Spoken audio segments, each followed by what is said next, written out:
I've always been pretty, open with everything I've said. I think it came from my parents. My sister and I, growing up, shared a bedroom next to my parents' bedroom, and we had a thin wall and a loud mom. Did anybody else grow up like that? Yes.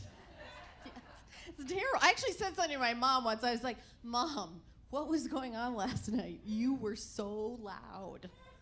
I thought it was so cool until my mom said, oh, I couldn't help it. Your father is so good. Oh my God. That was like so much pressure my whole life on the guys I go out with. Because I'd be like, I just hope you're as good as my father.